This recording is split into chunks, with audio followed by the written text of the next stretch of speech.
The essence of my work is best described as creating modern day family heirlooms and just practicing sustainable design.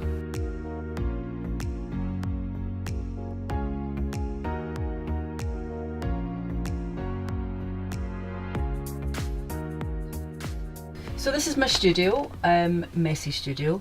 So I've got balls of wool here, I've got my Spitalfield blankets over there, I've got all my Ayrshire wool blankets here. And in the winter it's actually quite a cosy place to be. And in the summer it can get a little bit hot because this is the top of the house.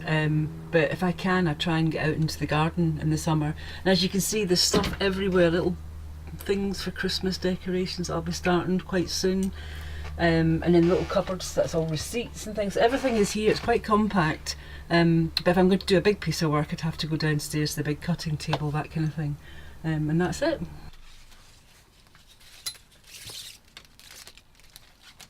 I'm a massive doodler, a pattern maker, everything I doodle and I draw, and I love pattern.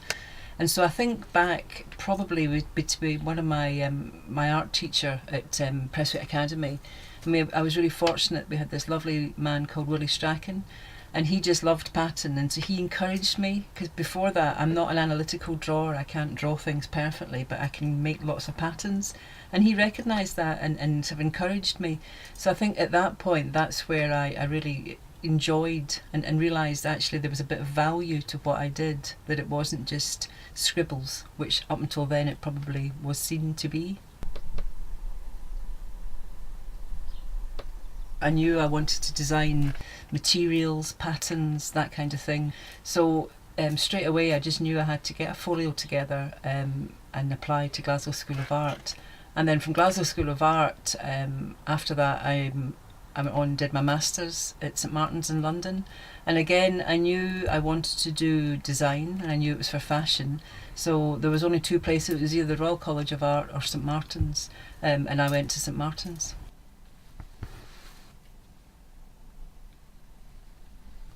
I've often been asked would I consider outsourcing, but I wouldn't, because I am my brand is me, and I'd feel a fraud, I think, if I started to get other people to do my sewing for me. I have no stock, everything has to be out the studio. I don't hold on to anything, I don't do any surplus, so everything has to be for someone or something. And I think the fact that it is labour intensive adds value to it. I think that's really important, that it's not like I don't produce lots and lots of pieces, and I don't want it to be mass produced.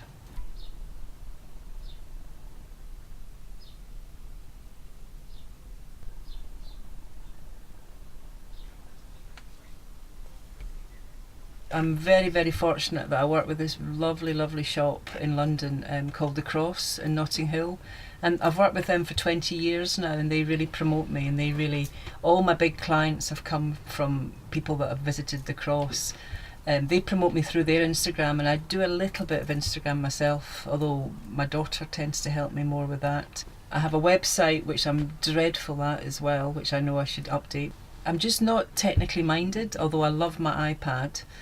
I would rather sew than do any sort of promotion. It's really hard to promote yourself as well. Any of the pieces that I've had a couple of lovely little features. People have come to me because I'm just really, really poor at promoting myself. I think a lot of artists and designers are, because it's quite hard to promote yourself, because I think it has to come from other people.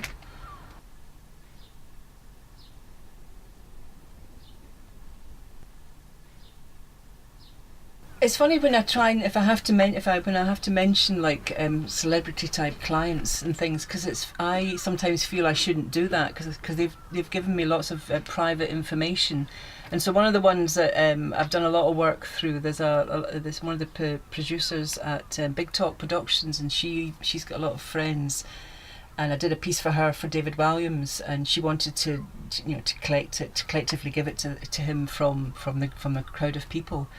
So for a while there, I didn't want to promote that, because I didn't know when she'd actually given it to him. But and again, she gave me this whole list of David Walliams' favourite nursery rhymes, his poems, like things he liked and things he wanted to put on this blanket for his son. So I feel quite awkward doing that sometimes, and I think when I promote it, I feel I shouldn't. So and then through the cross, they're really generous with me. So they'll phone and they'll say, oh, you know, recently, well, a few years ago now, Nicole Kidden came in and she really loved one of the My Love's Like a Red Red Rose, so she bought it. But they said, "Oh, don't use it on Instagram straight away. Let it settle." And I still don't think I've maybe put it in a little bit of blurb, but I would never really promote it that way, because I feel once I've done the piece of work, it's not mine, it's theirs. And the fact that they've given me, like, quite often clients will give me like like nicknames that they give, and just really private little pieces of information. So I almost feel that it's not mine. So I feel I shouldn't really promote it.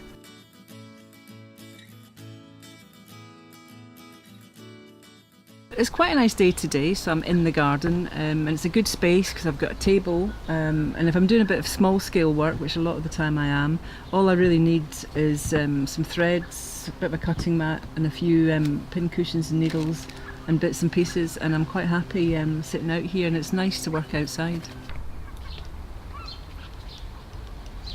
So the technology that I use is this trusted iPad of mine that I use all the time. So I get the iPad for getting the customer to get in touch with me, but they have to see the work probably at the Cross in London. They'll see this sort of skill, and they'll see evidence of the work, so they know what the product will be, whether it be on wool or cotton. They'll know that's what it is.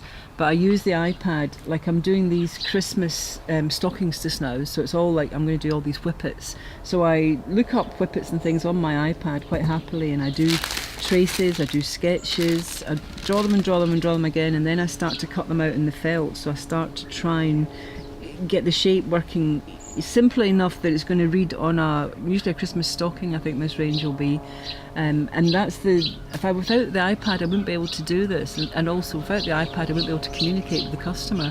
So even though my technique is incredibly low tech, I mean, you can't get any more low tech than a needle and a thread, I need the iPad, and I need to get out there to meet people via technology, via my website, via the Cross. So that's my my nod to technology in this low tech practice that I do.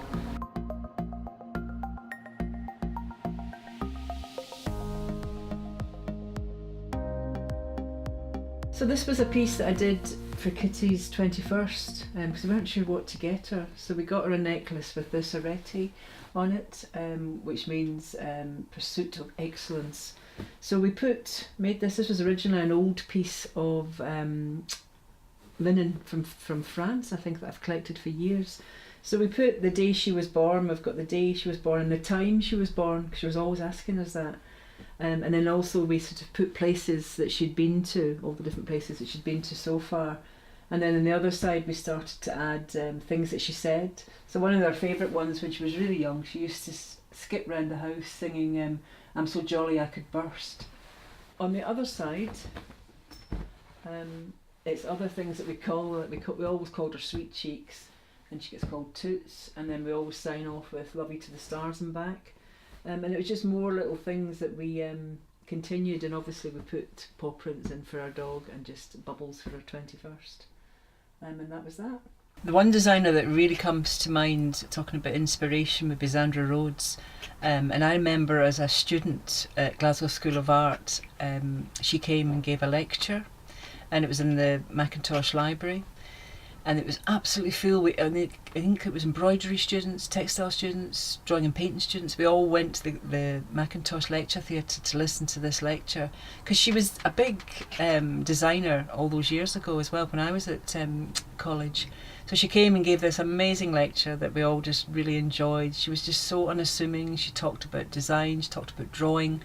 And I just thought, God, it's amazing. She's done all these amazing dresses, and her love of pattern really gave me confidence to think I could go on and do something with this. And then many years later, in fact it was 2 years ago in Edinburgh, she was giving a talk, and it was an audience with Zandra Rhodes, and it was at one of the Scottish museums. So I got a ticket for it and I went, and again she spoke. And she was still this amazing person, a little bit smaller, but she still had pink bobbed hair. She was still really enthusiastic about colour, about pattern. And she went through all her work and where her work came from, and just this love of pattern. And I thought, this time, I never spoke to her when I was a student, but I thought I must let her know, I must just say to her how inspiring she had been.